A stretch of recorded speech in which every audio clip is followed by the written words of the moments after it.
The rain had a way of making everything feel heavier in Bramble Hollow. The air hung thick with silence, the kind that seeps into your bones and settles like dust. For 32-year-old Elise Carter, each droplet that hit the windows of Willowbrook Manor sounded like a ticking clock counting down to some unnamed dread. Elise wasn't a stranger to hard work. She'd spent the past 10 years cleaning the homes of the wealthy, often invisible in the grand estates she scrubbed until her hands cracked. But this place, Willowbrook, was different. The mansion sat at the edge of the village, surrounded by woods that seemed to whisper, even when the wind stood still. She got the job through a hastily scribbled flyer posted in the back of a bakery. Live-in cleaner wanted. Discreet. No references needed. Good pay. Something about that last line made her pause. Good pay. In a town where people still bartered potatoes for engine oil. Curiosity outweighed caution. When she arrived, the manor looked abandoned. Windows dark, gates rusted, and ivy gripping the brick like a hand that refused to let go.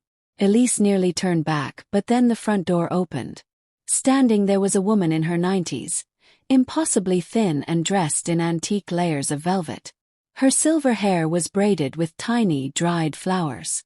She didn't smile, but her eyes, they were clear, piercing, as if they'd seen too much and had grown quiet out of necessity.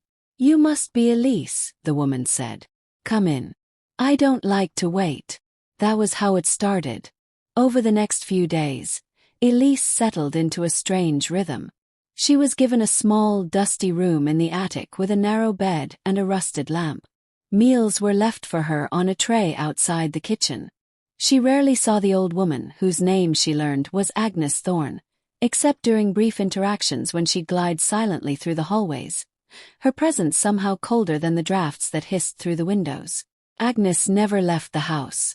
Elise never saw a phone. No guests, no television, no mirrors. Only one rule had been given to her on the first night. Never go near the attic door at the far end of the hallway. It is locked for a reason. Respect that, and we'll have no problems. Elise, tired and eager for money, agreed. But she noticed things. The mirrors in the house were all covered with black cloths. Dozens of them, every bathroom, every hallway, every bedroom. And then there were the whispers. Faint but unmistakable. They'd rise in the early hours, somewhere between 3 and 4 a.m., drifting through the floorboards like voices lost in fog. First, Elise thought it was the wind. But sometimes they said her name. Elise!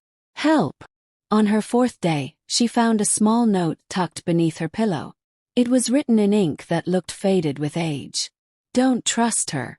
She's not what she seems. The house remembers. Elise stared at the note for a long time. Her heart thudded like a metronome gone wild. She checked the hallway. Me. Later that day, she worked up the courage to ask Agnes more directly. They were in the conservatory, where the light filtered through stained glass and made everything look like a broken kaleidoscope. Mrs. Thorne, Elise began cautiously. How long have you lived here? Agnes didn't look up from her tea. A long time. Longer than most remember.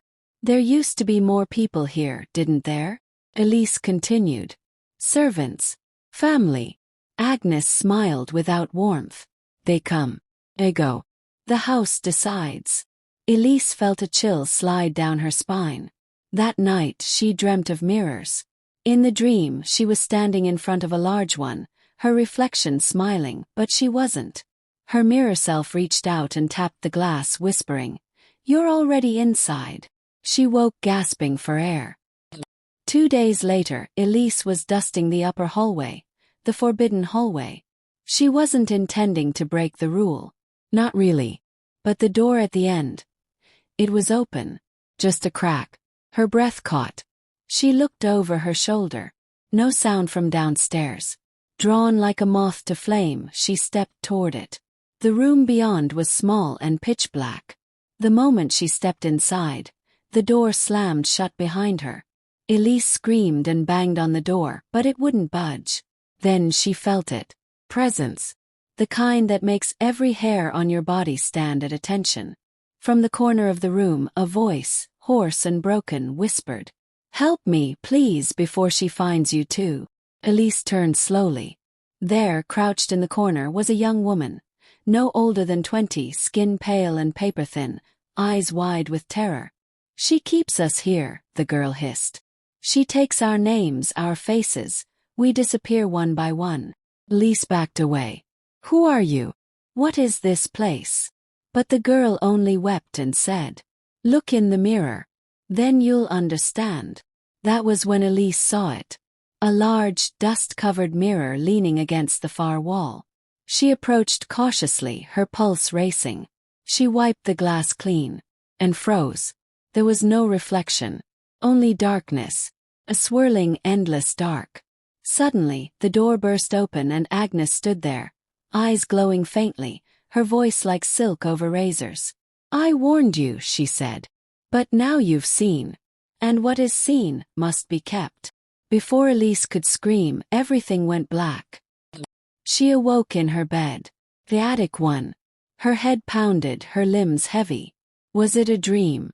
But something was wrong. When she looked in the small mirror above her dresser, it was uncovered now. Her reflection stared back blankly. No expression. No motion. Just staring. Then slowly it smiled. Elise didn't. He screamed. From somewhere deep within the manor, the voices laughed. Not of her. Not of the girl. Only darkness. A swirling, endless dark. Suddenly, the door burst open and Agnes stood there, eyes glowing faintly, her voice like silk over razors. I warned you, she said. But now you've seen. And what is seen must be kept. Before Elise could scream, everything went black. She awoke in her bed. The attic one. Her head pounded, her limbs heavy. Was it a dream? But something was wrong. When she looked in the small mirror above her dresser, it was uncovered now. Her reflection stared back blankly. No expression. No motion. Just staring. Then slowly it smiled. Elise didn't. He screamed. From somewhere deep within the manor, the voices laughed. Isla stood frozen in the hallway of the mansion. The soft glow of the antique chandelier cast long shadows across the wooden floor, and the creaking of the walls felt like whispers, quiet, haunting murmurs of things better left unspoken. Behind her, the door clicked shut on its own. No wind. No draft. Just silence. And then, a faint humming. Melody. Childlike, eerie, and familiar in a way that made her stomach churn. He turned. The hallway stretched longer than she remembered. The paintings along the walls, the same ones she'd admired earlier, seemed changed. Their eyes now followed her. The smiles of once genteel figures were twisted, as though something inside them had turned dark. Her heart pounded. But Isla was practical. She told herself it was just her imagination. Dress. New job. She inhaled deeply and took a step forward. Mrs. Thorne, she called out again. No answer. She pressed on, now entering the sitting room. The tea tray was still there, untouched. But the rocking chair was slowly moving, creaking back and forth. Me. Isla's skin prickled as a chill washed over her. That was when she noticed something strange. The photographs on the shelf. They hadn't been there this morning. Curious and unsettled, she stepped closer. They were all black and white portraits, decades old.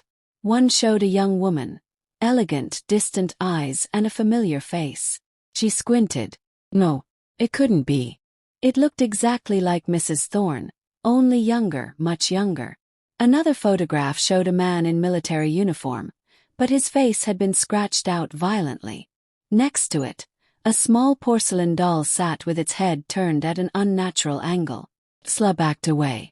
Something was very, very wrong in this house. She turned to leave the room and almost screamed. Mrs. Thorne was standing in the doorway, silent, smiling. Her white eyes gleamed like frosted glass. You're doing well, Isla, she said softly, her voice crackling like dry leaves. Thank you for staying. Isla blinked, shaken. Ma'am, I was just checking. I know, Mrs. Thorne said, tilting her head. You're curious. That's good. Curiosity leads to discovery. But discovery comes with a price. Her words were calm, almost hypnotic. Isla's voice trembled. "Is there anything else I can help you with?" Mrs. Thorne stepped forward and gently took Isla's hand. Her skin was ice cold. "The basement," she whispered. "There's something I've been meaning to find.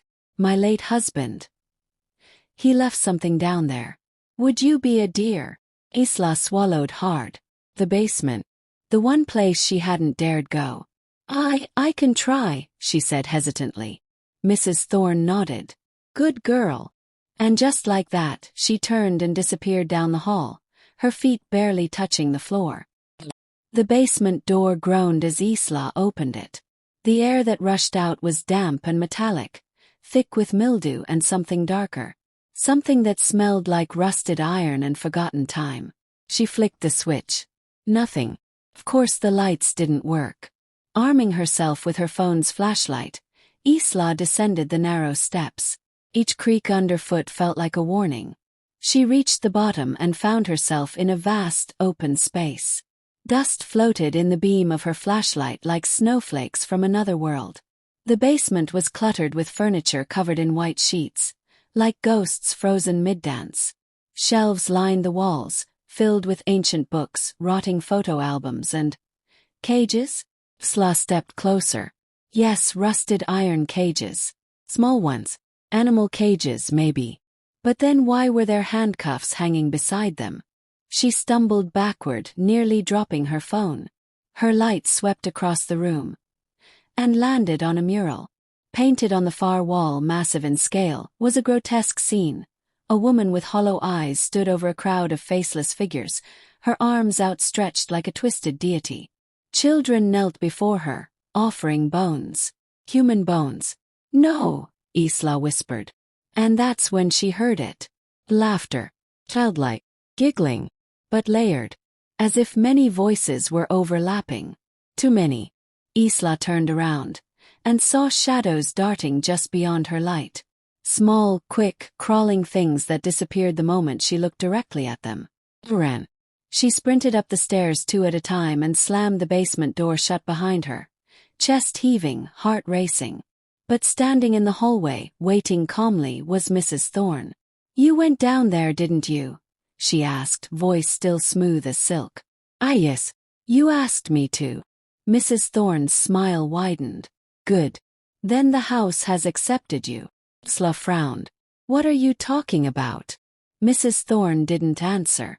Instead, she slowly lifted her hand and pressed it against Isla's chest.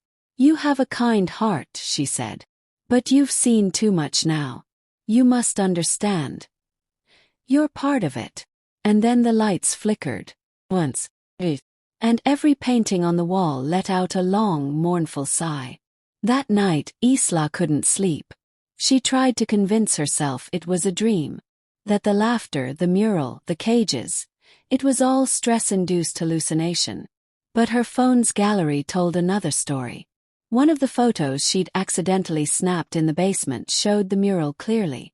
And standing in front of it, though Isla swore she'd been alone, was a shadowy figure.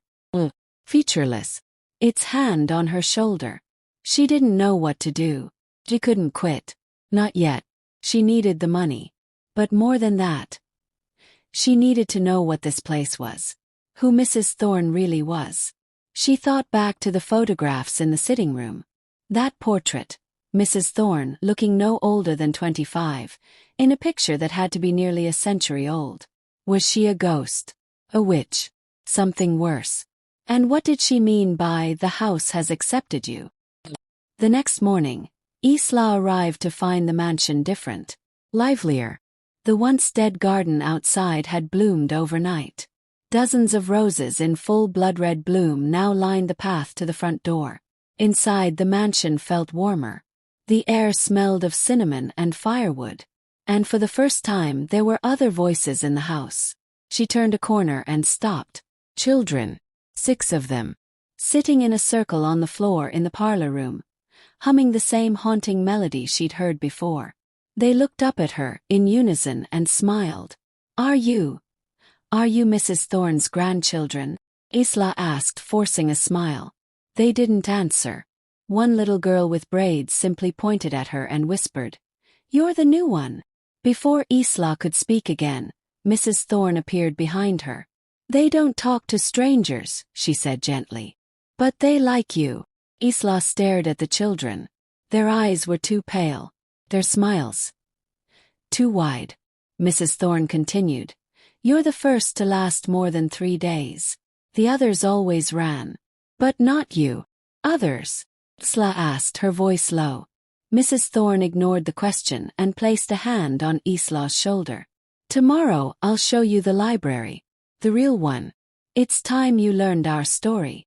Isla hesitated, her hand hovering above the cold iron handle. The air around it felt heavy, like something unseen was pressing down on her chest, warning her to turn back. But a stronger pull, curiosity perhaps or something deeper, compelled her forward. With a shallow breath, she gripped the handle and pushed the door open. Inside, the room was nothing like she expected. It wasn't dusty or forgotten. Pulsed with life. Shelves lined every wall from floor to ceiling, filled not with books, but with jars, hundreds of glass containers, each housing strange contents. Feathers dipped in black liquid, tiny animal bones, locks of hair labeled with names. Few contained eyes. Human eyes. In the center of the room stood a grand oak table, where an open book rested, its pages glowing faintly under the flicker of candlelight. The text wasn't in any language Isla knew, yet somehow, her mind began to make sense of it as she stared longer. The letters shimmered and shifted, translating themselves, word by terrifying word. Blood-bound, breath stilled. Give to awaken. Return to rule. What is this place?" she whispered. Mrs. Thorne walked past her, her feet soundless against the old stone floor. She approached the table and touched the glowing pages with reverence. "This is my legacy," she said. "And yours now, too. This house, this library, it holds what the world was never meant to see. Spells, rituals, forgotten tongues. Knowledge that can curse or save. All of it gathered by those before me. Billionaires, yes, but not the kind people imagine." She turned toward Isla, her voice softer, darker. "We were guardians. We owned land, art, wealth. But what we truly protected was power. And over time, many of us forgot. Greed consumed their purpose. They died horribly, cursed by what they failed to respect. I remembered." Isla's stomach twisted. "Why are you showing me this? I'm just a cleaner." Mrs. Thorne tilted her head. "No. You're the first soul to show me kindness in decades. You saw an old woman, not a haunted house. You brought warmth here again. And for that you've been chosen." "Chosen for what?" The lights flickered violently.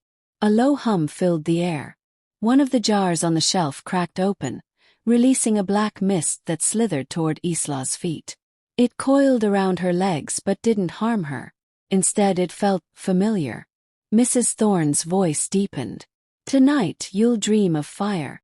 You'll see what came before. And when you wake, you'll have to decide whether to embrace this legacy or run. Just remember, once the library calls to you, it never forgets." Isla barely had time to steady her shaking hands after Mrs. Thorne's unnerving revelation in the hidden library. The words, blood-bound, breath stilled, give to awaken, return to rule, still echoed in her mind, reverberating like a forbidden chant. In that charged moment, as a tendril of black mist curled around her leg and dissipated into the cold stone floor, she realized that her life had irrevocably changed. There was no simple escape now, only the knowledge of a legacy she had unwittingly inherited, and a choice that would determine not only her own fate but perhaps the fate of everyone who ever dwelled within these walls.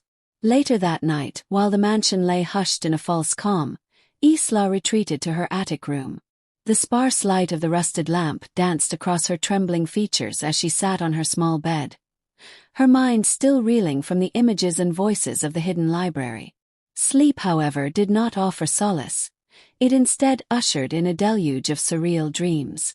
In her dream, the world turned liquid and dark. Isla wandered a labyrinth of corridors that shifted with every step, each turn echoing with the murmurs of lost souls. A spectral version of herself appeared in the periphery of her vision, pale, with eyes that shimmered like broken glass. This other self beckoned her forward with a silent, desperate plea. As she followed, the corridors dissolved into a vast hall filled with countless mirrors. In each pane, faces stared back, not only her own, but the contorted visages of the mansion's past denizens. Frightened servants, scowling aristocrats, and even the silent children who once played in the manor's forgotten rooms. A voice, layered and indistinct, rose amidst the reflections. "Return what was taken. Restore the bound, or be bound forever." The words thrummed through her skull as she passed mirror after mirror until one image emerged from the cluster of reflections, a receding figure cloaked in shadow. This figure seemed to be drifting toward a towering door, carved with intricate symbols that pulsed with a rhythmic glow.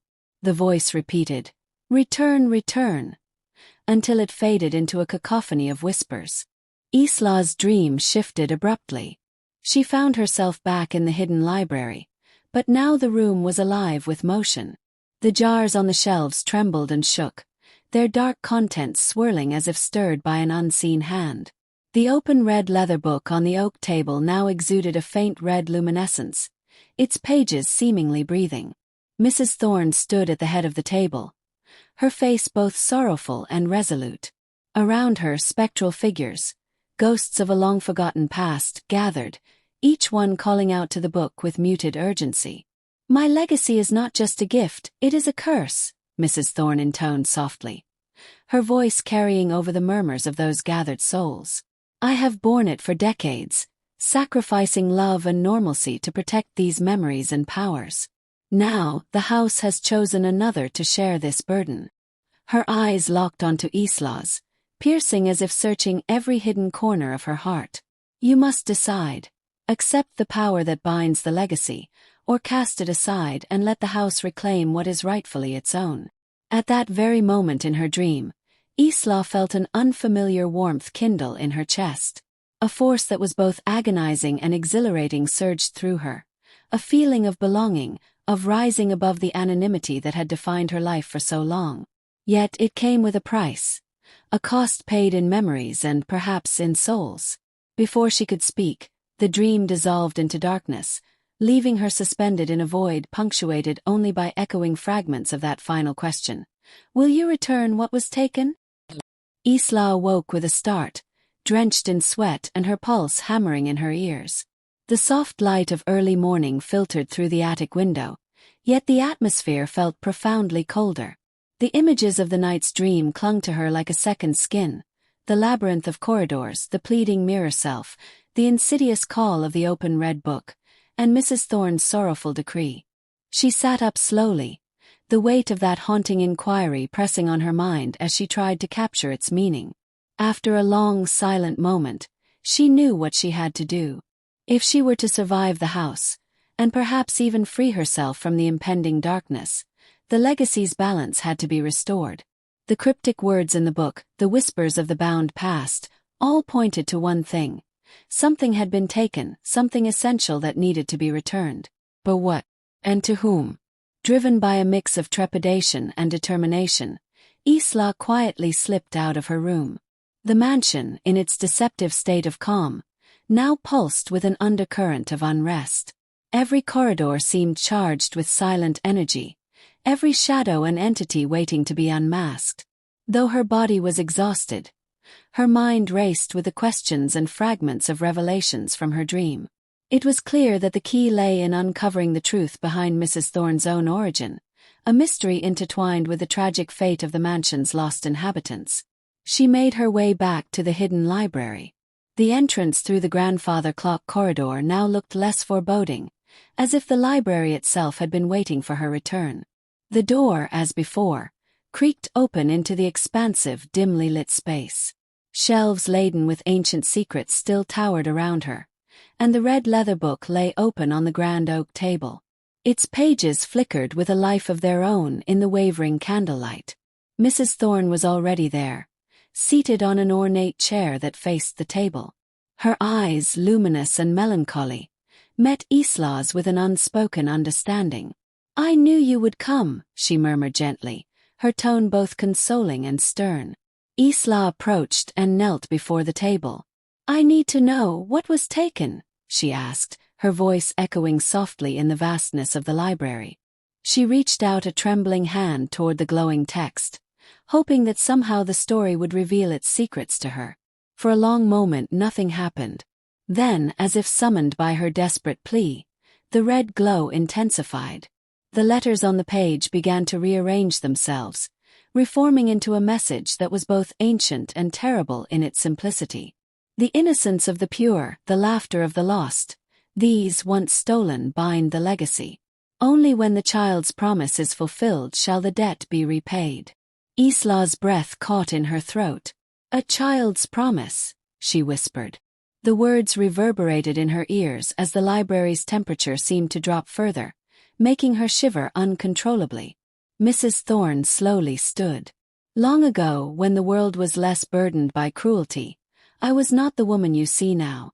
I cared for children, lost, abandoned, unwanted, and in return I received a gift. Their laughter, their unyielding hope, became my power. But greed and fear soon corrupted that simple exchange. The owners of the land saw my power as a threat. They took the children away, silenced their joy, and in doing so, shattered the bond that gave me life." She paused, her gaze drifting to a darkened corner of the library where a portrait hung crookedly, a child with sorrowful eyes and a half-smile that hinted at secrets too heavy to carry. That child, the one who was meant to be the beacon of renewal, was taken from me. And from that moment the house, this sanctuary of memories, became cursed with longing. The debt is eternal unless what was stolen is returned. Isla's mind reeled with the implications. "You mean you still want that child? You still expect them to fulfill some kind of promise?" Mrs. Thorne's eyes shone with unshed tears. "I have spent decades searching for even a glimpse of that lost innocence. I tried through every means to restore what was broken, but I failed. Now the power of this house grows dark. It seduces the weak-hearted, trapping them in endless sorrow, until they too become lost, just like those children. And you were chosen because you still remember what it means to care. You possess an innocence, a spark that has not yet been dimmed." Isla's heart pounded as her understanding deepened. The library was not simply a repository of knowledge. It was a living chronicle of hope and despair, kept alive by the memories and laughter of children whose voices had been silenced long ago. And now, with the legacy on the brink of collapse, the balance had to be restored. The debt, the stolen laughter and innocence, demanded a return that none had dared to offer. But how could one return something so intangible? Isla's eyes darted around the room, searching for clues in every faded inscription and dusty relic. On a narrow shelf near the back, tucked behind a series of forgotten journals, she found a small, intricately carved music box. Its surface was adorned with delicate engravings of cherubic faces and looping vines. She hesitated before lifting it from its resting place and, with trembling fingers, wound it slowly. The soft, melancholic melody filled the library, and as the tune echoed, the air in the room shimmered. Isla saw, within the gentle undulations of the sound, images of children at play, laughing, dancing, and running through sun-dappled meadows. One face in particular emerged from the swirling visions. A small boy with bright eyes and a look of wistful hope. His smile was both inviting and heartbreaking, as if he were the embodiment of what had been lost. For a moment, the room pulsed with a strange energy, a melding of sorrow and promise. Then the images faded, leaving Isla with a single lingering thought. The child, this echo of innocence, was still out there waiting. Mrs. Thorne stepped forward once more. "I have waited far too long for this day," she said softly. "You must seek him. Bring back his laughter, his promise. In doing so, you will not only restore me but also release this house from its eternal debt." Isla's mind whirled with the weight of the task. She was no hero. She was a cleaner, someone who spent her days scrubbing floors and dusting forgotten memories. Yet here, destiny had chosen her for something greater than she ever imagined.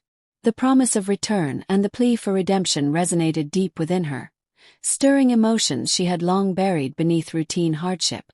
A tentative resolve began to form. "How do I find him?" she asked, her voice barely a whisper. Mrs. Thorne's gaze softened. "The path is not straightforward. The house itself will guide you, through its labyrinth of memories and the whispers of the past. Trust in the echoes, Isla. Trust your heart. And when you hear the soft laughter that pierces the darkness, follow it. That is your sign." Outside, the wind began to howl, as if echoing the collective sorrows of all who had passed through these halls. The mansion shuddered, and in the distance, Isla could faintly hear the sound of a child's laughter, a sound so pure and melancholic that it seemed both a promise and a plea. Feeling the gravity of her decision, Isla took a deep breath and stepped away from the table. In her hand, she clutched the music box as if it were the very key to unlocking a future yet to be written. The library's walls seemed to lean in closer, as though sharing their secrets through the soft rustle of pages and the lingering warmth of memories. With every step she took toward the mansion's winding corridors, Isla felt a mix of fear and hope, fear of the darkness that lay ahead, and hope that maybe, just maybe, she could restore what had been lost. As she left the library to begin her quest, Mrs. Thorne's final words echoed behind her. "Remember, the debt must be repaid before the house claims you forever." At the threshold of a new, uncertain journey, Isla pressed forward into the twisting maze of the mansion, where every creak of wood and every sigh of the wind carried the promise of both sorrow and salvation. The mansion, with its hidden rooms and haunted memories, awaited her next step, a step that might lead to the retrieval of a child's lost laughter and the redemption of a legacy steeped in bittersweet longing. The corridor ahead stretched into darkness, beckoning her forward with silent urgency. The soft sound of distant laughter intertwined with the echoes of a forgotten song, guiding her deeper into the heart of the haunted estate. Each step resonated with the weight of the past, the present, and the possibilities of a future reborn through the power of innocence rediscovered. A week had passed since the final message from Eleanor, the old woman who had once been nothing more than a frail shadow in a decaying house, and who turned out to be a billionaire hiding from the world, and from something else altogether. Eliza had returned to the mansion, though reluctantly. The town had already woven stories about the place. Children avoided it, parents whispered caution, and the police had sealed off the area following the fire that consumed the underground Hall of Dolls. But something had changed. The house didn't breathe dread the same way it once had. Eliza stood in the grand hallway, sunlight filtering through the dusty windows, illuminating motes that danced in the silence. The scent of age remained, but not the heaviness that once clawed at her soul. She had come back because of a letter. Final one. It arrived in an envelope, hand-delivered by a well-dressed man with eyes too sad for someone so young. The letter was on parchment, scrawled in that same elegant handwriting she recognized immediately. "And if you're reading this, Eliza, then I am gone. Not in the earthly sense, perhaps, but gone in the only way that matters. My soul is at rest, and it is because of you. There is one final thing I must ask you to see. Go to the attic. You'll find the truth, and maybe then you'll forgive me for everything. Eleanor." Eliza's fingers trembled as she pushed open the attic door. The air was cold, unnaturally so. A spiral staircase she'd never seen before curled up to a trapdoor in the ceiling. Step by cautious step she ascended. The attic was massive, an untouched chamber of forgotten time. Dust-laden trunks, antique mirrors, rocking chairs draped in sheets.